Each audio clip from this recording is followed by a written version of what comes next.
What is the all is lost moment?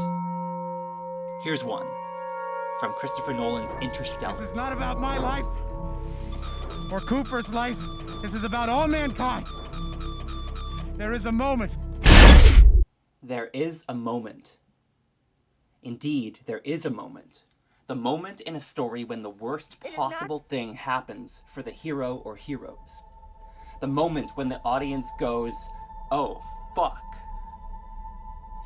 In this video, I'm going to explore the all is lost moment and outline a few versions of it that I think really succeed at what the all is lost moment does best. I'm hopefully going to be able to build up to the conclusion that the best stories contain this element. But we'll see where the journey takes us. Let's take this example from Christopher Nolan's Interstellar. In the film, Coop and Brand, played by Matthew McConaughey and Anne Hathaway respectively, are trying to get back to their ship, the Endurance, but Dr. Mann, played by Matt Damon, has gone rogue and is trying to beat them to it. Their camp down on the surface of the uninhabitable planet has been destroyed. They have been deceived and abandoned in an inhospitable galaxy millions of miles from home.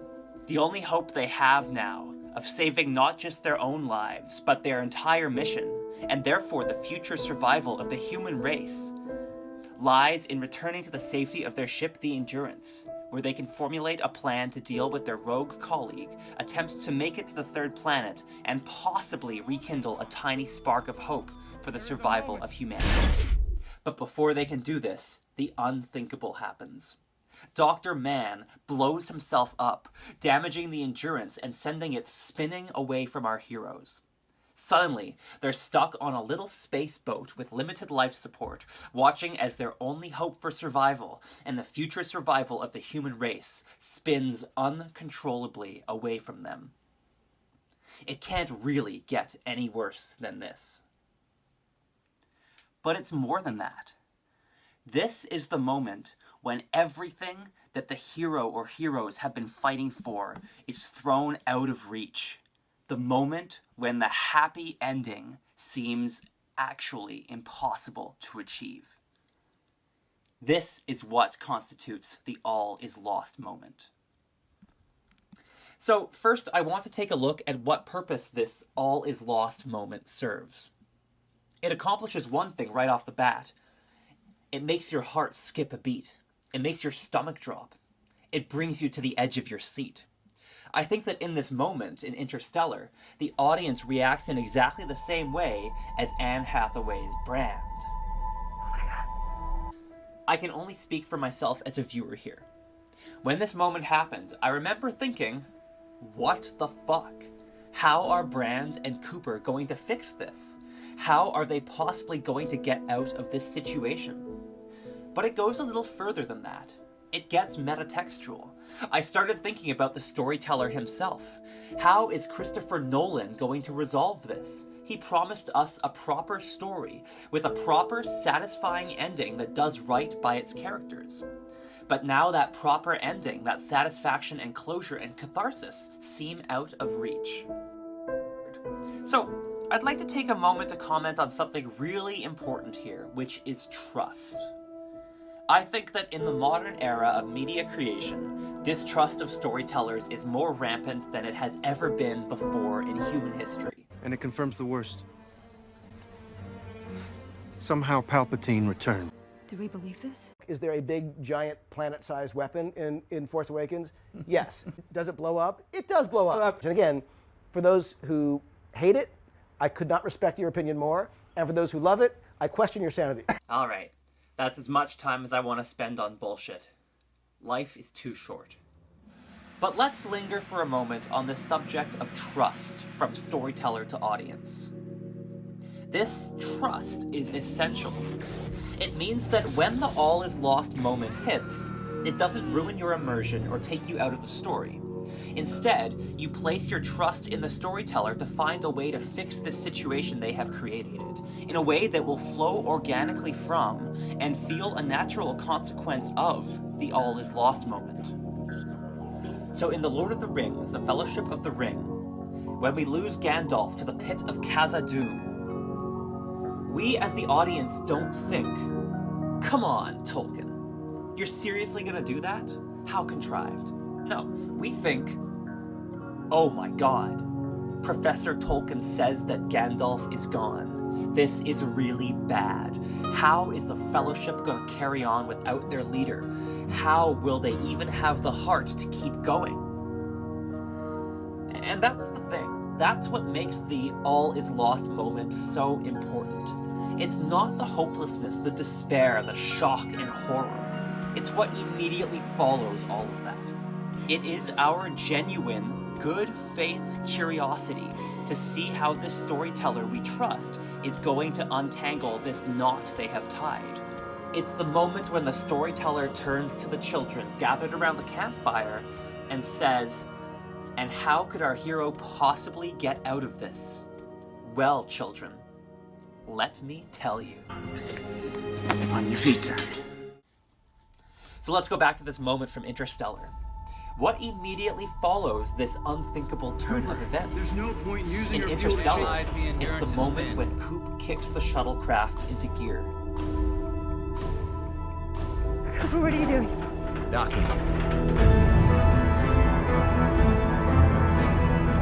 Just, fuck, man, I get chills. Like, actually. From my scalp to my toes, I get chills from this moment. Coop's one-word answer, Hans Zimmer's church organ soundtrack kicking in. The realization that we are about to witness something truly amazing. And then Christopher Nolan shows us that moment. He shows us Coop using his ingenuity and skill to resolve an impossible scenario. The catharsis from Coop successfully docking on the spinning, disintegrating Endurance is genuine. It's heartfelt. And at that point, all I really have to say is, well done, Christopher Nolan. Well done indeed. Let's move on to another example of the all is lost moment to explore its purpose a little further. In the Lord of the Rings films, from almost the beginning, but at the very least from halfway through Fellowship of the Ring, we can imagine a climactic moment in which Frodo tosses the ring into the fires of Mount Doom. So the storyteller brings us to that moment, and then denies us the catharsis in what probably amounts to my all-time favorite example of the all is lost moment. The ring is mine.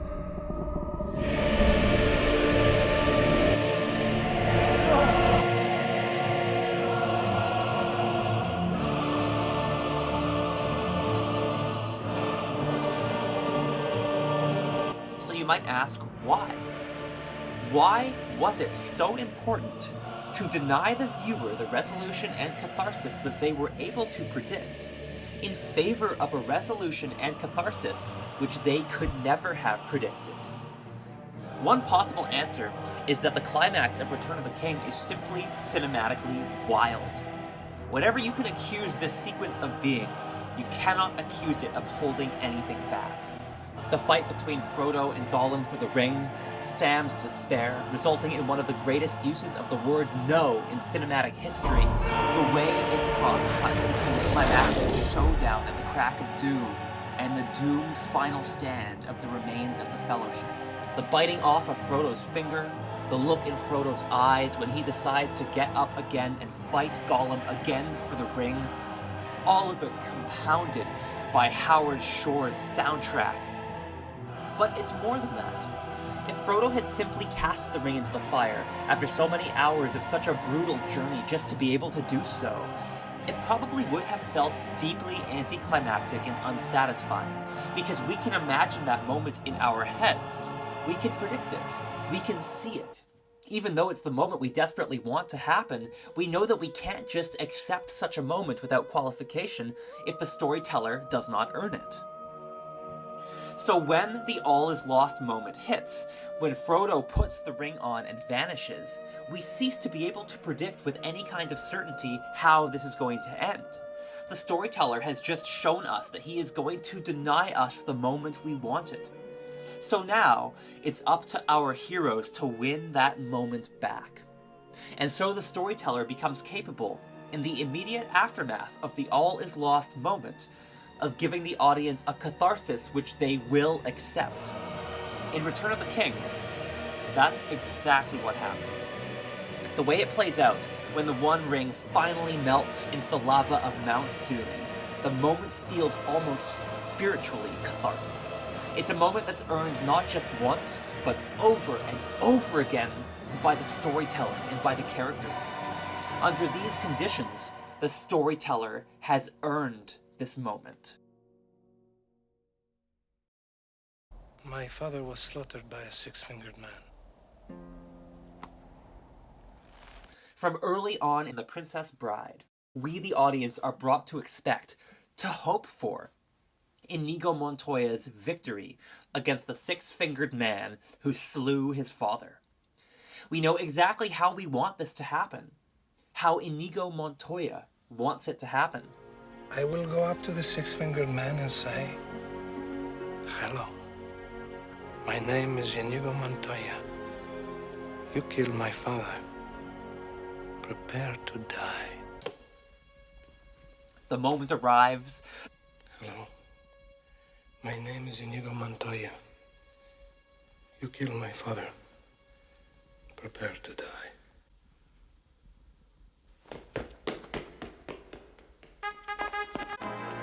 The moment he's waited all his life for.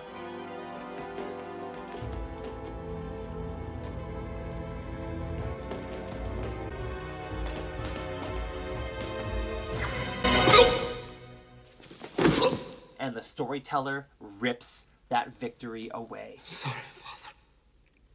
Why? Again, perhaps it's because the truth is that if Inigo Montoya simply killed the six-fingered man right off the bat after delivering his revenge line, well, it would probably feel anticlimactic. It's not that we as the audience wouldn't accept it and cheer it on and be glad for it. It's that a little part of us, deep down inside, would feel like something is missing. Like the victory was too easy, and therefore it does not feel earned. Good heavens. Are you still trying to win?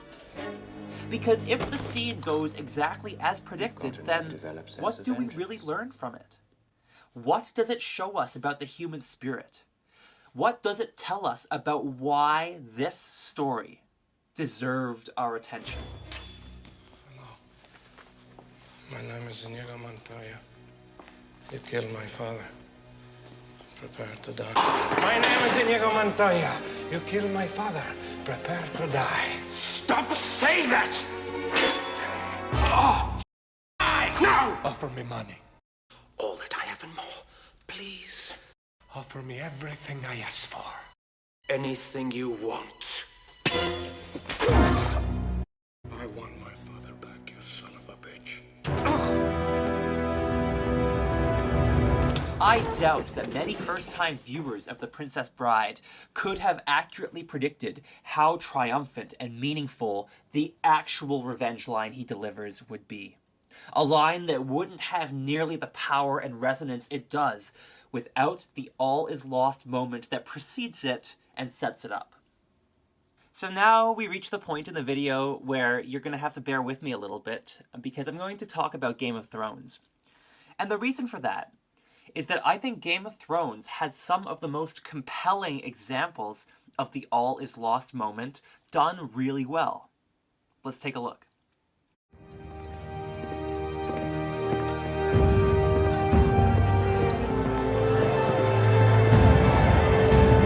This is one of my favorite examples of the all is lost moment, because it happens on two levels. On the first level, we're rooting for Oberyn Martell to defeat the Mountain in the trial by combat for Tyrion Lannister's fate.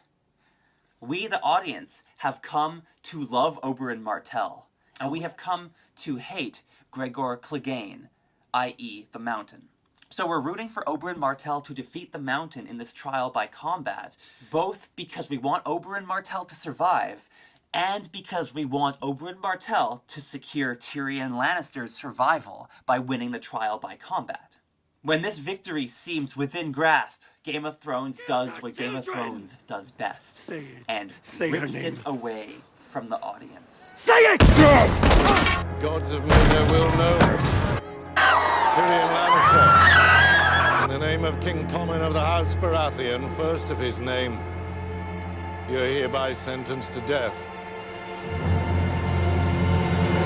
The worst possible thing happens at the worst possible moment, and in the final 20 seconds of this episode, Oberyn Martell is killed, losing the trial by combat, securing Tyrion Lannister's execution. And that's the note on which the episode ends. That is the all is lost moment.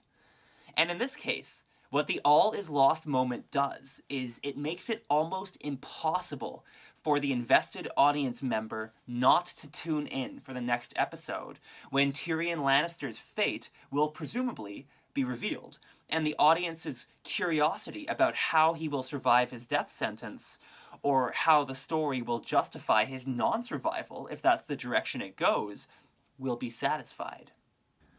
So let's just talk for a minute about audience expectations. Because while it may seem like within the relationship between storyteller and audience, a very simple thing is happening. The audience has expectations, and the storyteller delivers on those expectations. I think what's actually going on is a little more intricate and sophisticated. I can handle it. I don't trust him. With all due respect, Master, is he not the chosen one? Is he not to destroy the Sith and bring balance to the Force? So the prophecy says. So, if a story sets up a prophecy to unfold in the third act, the audience's expectations will be twofold. The first part of their expectation is that this prophecy will, indeed, unfold by the time the story ends. It's kind of like Chekhov's gun.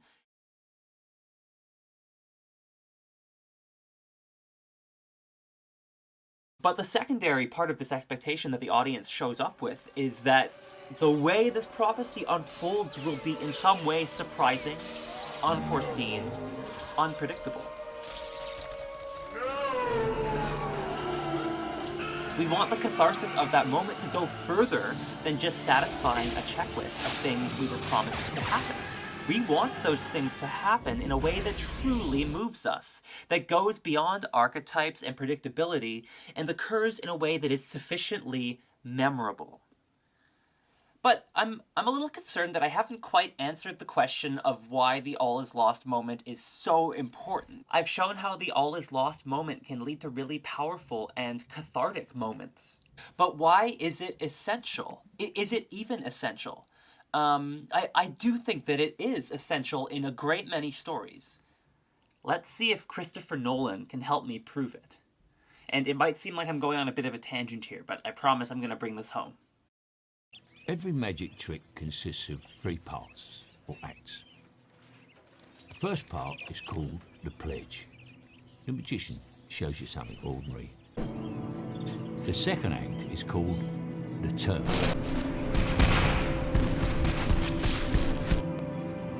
The magician takes the ordinary something and makes it do something extraordinary. Now, you're looking for the secret, but you won't find it. Because, of course, you're not really looking. You don't really want to know. You want to be fooled. But you wouldn't clap yet. Because making something disappear isn't enough. You have to bring it back. That's why every magic trick has a third act. The hardest part. The part we call the prestige. Now, I think this example is relevant because the act of telling a successful story is, in its own way, a magic trick.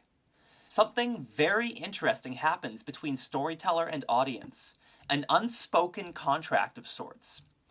And this contract basically says, on the part of the audience, we know that what you're going to tell us is fake, that these stories, characters, and worlds do not exist in real life.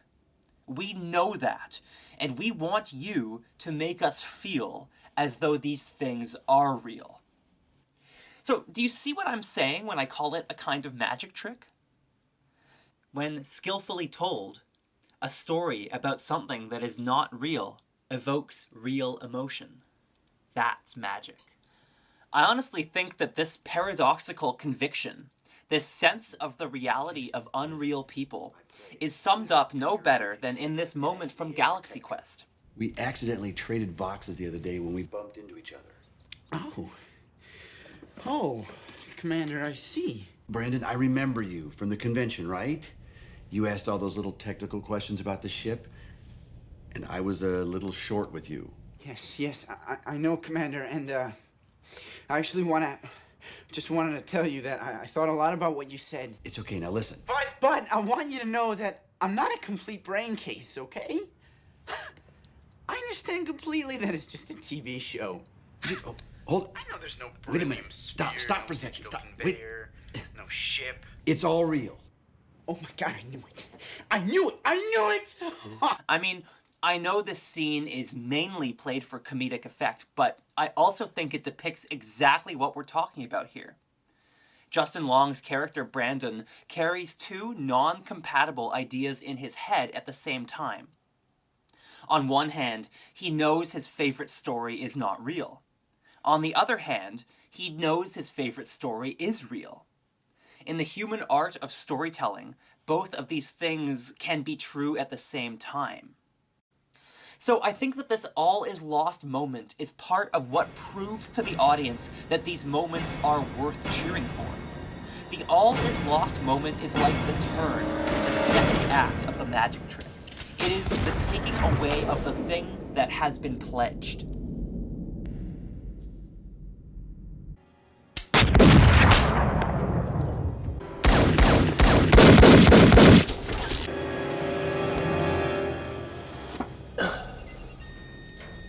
And what follows from the all is lost moment, whether it's a triumph for the heroes against all odds, or something darker and perhaps more intriguing, well, that's what we call the prestige. It's the moment when the audience is truly rewarded for their time, their money, their emotional investment. In other words, it's the payoff.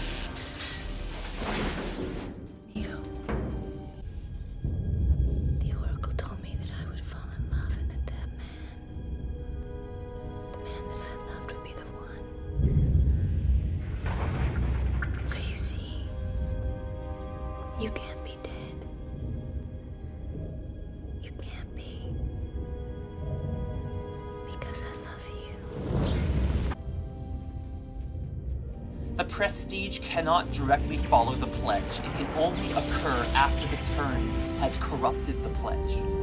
Otherwise, there will be nothing to bring back that was taken away. That's why I think the all is lost moment is the secret ingredient of the magic trick that is storytelling. Now get up.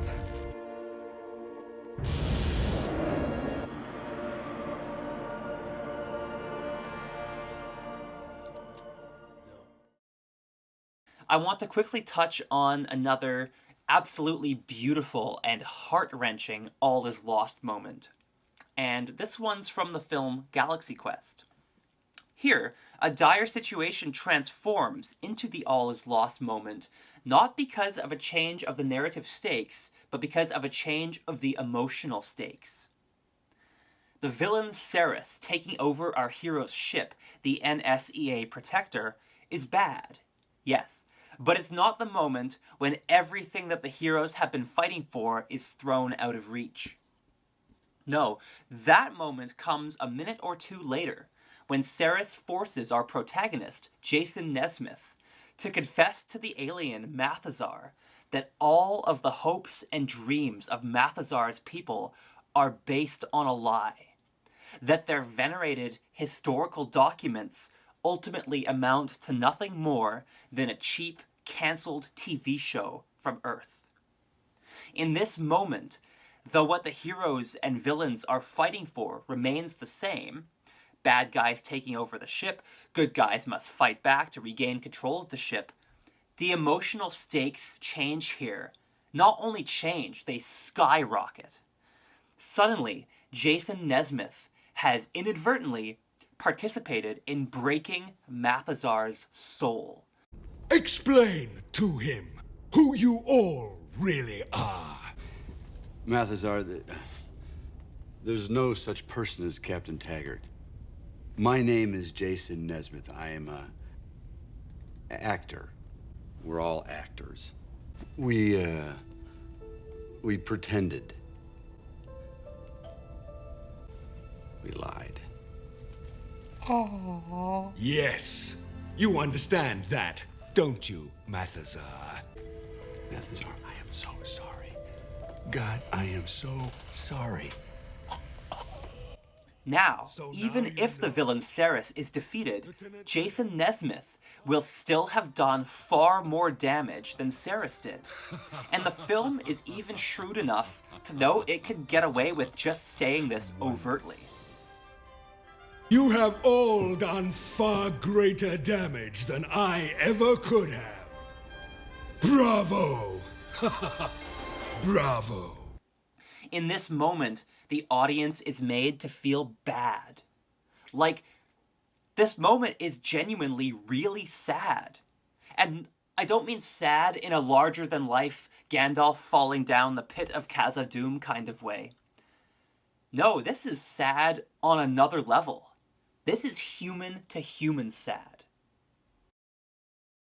At this point in the story, it's no longer about defeating the evil general Ceres. Well, it kind of is, but now there's something far more important. Now, it's about redeeming this emotional turn, this betrayal of Mathazar's people. This is what the storyteller must make right in order to win the audience back and achieve an ending that feels either happy or proper. If you can't imagine how the storyteller is going to fix it, but you trust the storyteller to fix it, and then they do fix it in a way that is logical and consistent with the story world that they have built, then I think we can say that we have seen a good example of the all is lost moment.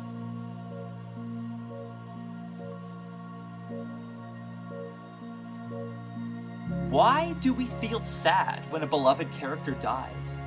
After all, these characters are not real people, and it is important that we know this deep down. And this might be a concept that some people are unfamiliar with, so if you do find that statement offensive, I'll ask you to bear with me, because trust me, I feel the same way. I mean, when I think of the struggle of Frodo Baggins, it feels real in my mind. Do we not experience the reality of Frodo's quest? Does it not feel sometimes more real than our own day-to-day struggles? I know it does for me. In fact, sometimes I feel that my struggle is Frodo's struggle. But also, deep down, I know that a hobbit called Frodo Baggins never really walked the earth. I know that because I know about J.R.R. Tolkien. I also know that at the end of the day, if characters were real people, then the human tradition of storytelling would be a tradition of blood sacrifice, of murder.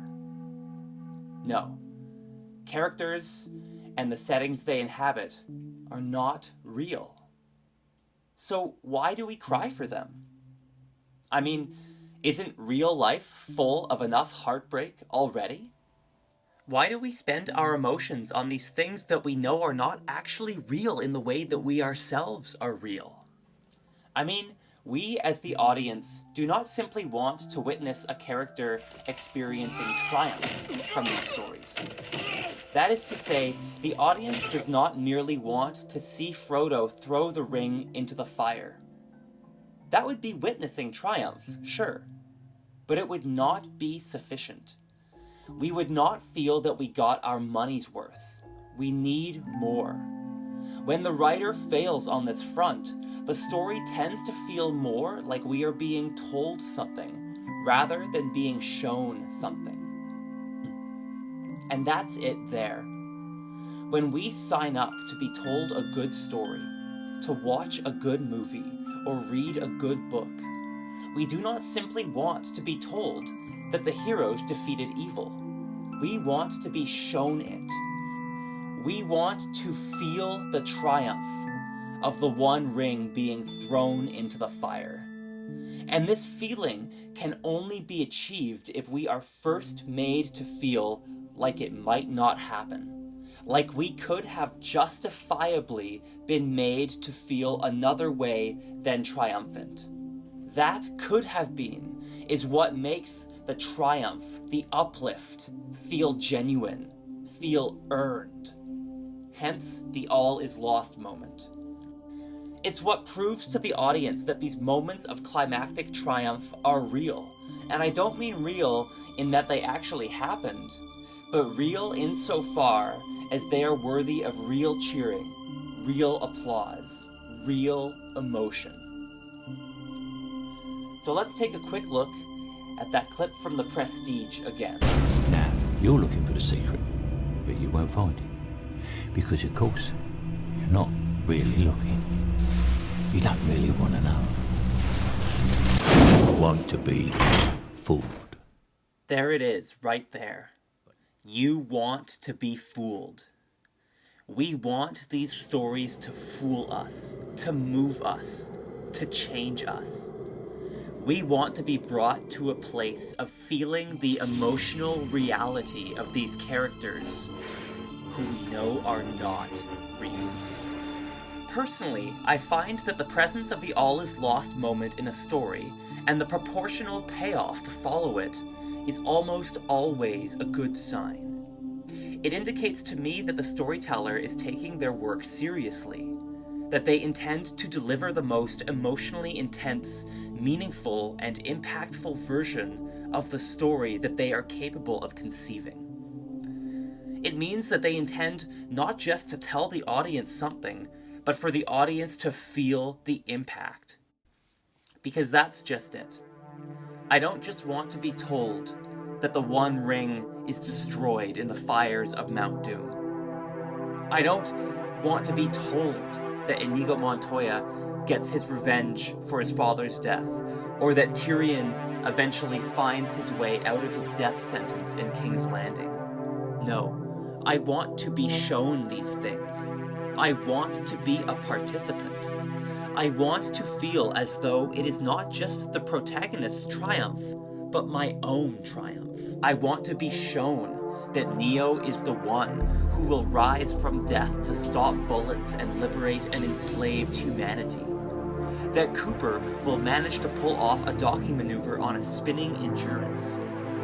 That Jason Nesmith can repair things between his crew and Mathazar's crew by embracing the role he formerly only pretended to inhabit.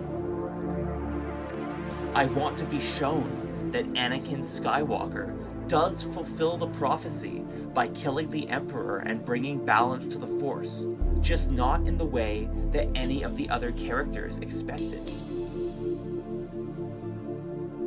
But what do you think? Does the all is lost moment appear in all of the good stories, or at least most of them? What are some exceptions? Bear in mind that the all is lost moment can come almost anywhere in a story, once the stakes and characters are established, once there's something to lose, so to speak. It can come in the middle of the story, at the end of the first act, at the end of the second act. It could come in a series of unrelenting misfortunes. Often in episodic storytelling, the all is lost moment comes at the end of an episode. Stranger Things is a current example that I think pulls off those types of cliffhangers really well. And the closer the all is lost moment comes to the end of the story, the more desperate and urgent it will feel.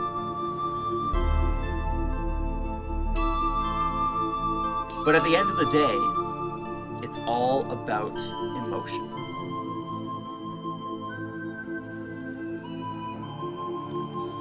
So, I'm a little concerned that I haven't quite stuck the landing with my argument yet.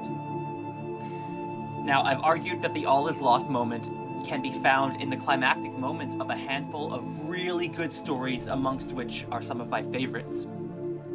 I would go so far as to say that some of these stories might be considered exemplary. And I've shown that the all is lost moment is like the 3-act magic trick as shown in Christopher Nolan's The Prestige, involving first a pledge, then the removal of the pledged object, then the return of the pledged object. I've argued that this all is lost moment is the special sauce, the secret ingredient that brings a story to life. Smile for me now, brother. It's what convinces the audience that the happy ending might not happen. Strap on his armor. Conceal the wound. And therefore is worth cheering for if it does happen. But do you buy it? So, for everybody who's still here, thank you for watching this far. I really hope you got something out of this. And if you like what you heard, stay tuned and spread the word. There will be more to come. Bye for now.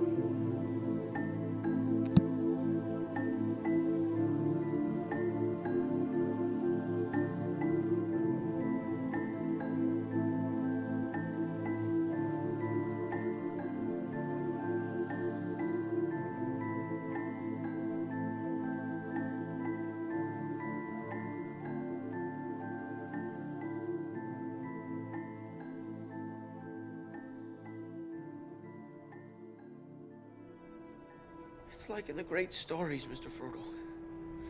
The ones that really mattered. Full of darkness and danger they were. And sometimes you didn't want to know the end. Because how could the end be happy? How could the world go back to the way it was when so much bad had happened?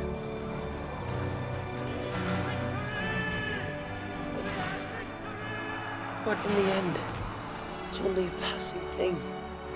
This shadow. Even darkness must pass. A new day will come. And when the sun shines, it'll shine out the clearer.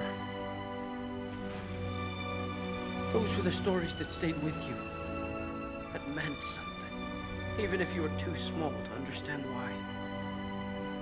But I think, Mr. Frodo, I do understand. I know now. Folk in those stories had lots of chances of turning back, only they didn't. They kept going. Because they were holding on to something. What are we holding on to, Sam?